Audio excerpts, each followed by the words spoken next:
ګرانو کتونکو، نن سبا په سوشل میډیا یوه ویډیو ښکته او پورته کیږي چې پکې ښکاري یو دوکاندار له دوو پښتنو نجونو سره دننه په خپل دوکان کې ډیر ناوړه او فحشه عمل کوي.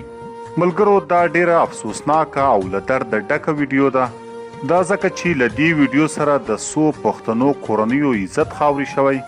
ملګرو، په دې ویډیو کې ښکاري چې یو مشر سړی چې غټه ګیره یې هم پریښې په دې ویډیو کې ښکاري چې له همدغو دوو جنکیو سره د سامان اخیستلو په بهانه په خپل دوکان کې همدغه ناوړه او ناروا عمل کوي.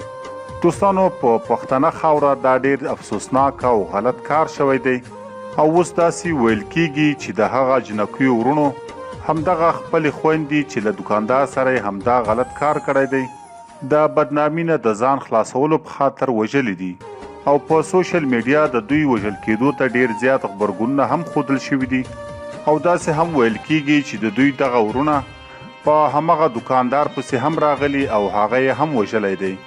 دوستانو، زموږ دغه ویډیو د اویرنس او غواړو چې تاسو ته په دې کې وښیو چې نن سبا په دوکانونو او مارکیټونو کې داسې ځناور هم شته. باید هر څوک له ډیر زیات احتیاط څخه کار واخلي چې د ضرورت نه بغیر یې زنانه دوکانونو او مارکیټونو ته ولاړې نشي او خدای مکړه بیا د داسې ځناورو ښکار نشي. ملګرو، په سوشل میډیا دغه خبر ډیر زیات چلیږي چې د هغو جنکیو ورونه راغلي او خپله خور یې وژلي.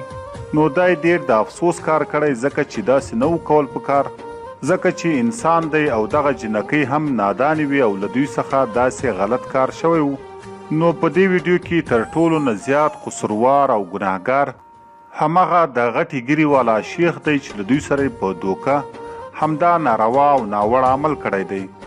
الله تعالی دې زموږ او ستاسو اهل و عیال له داسې بېعزتي او شرمندګي څخه وساتي او هغه څوک چې د پردو تورسرو له عزت سره لوبې کوي، الله پاک دې ورته هدایت وکړي.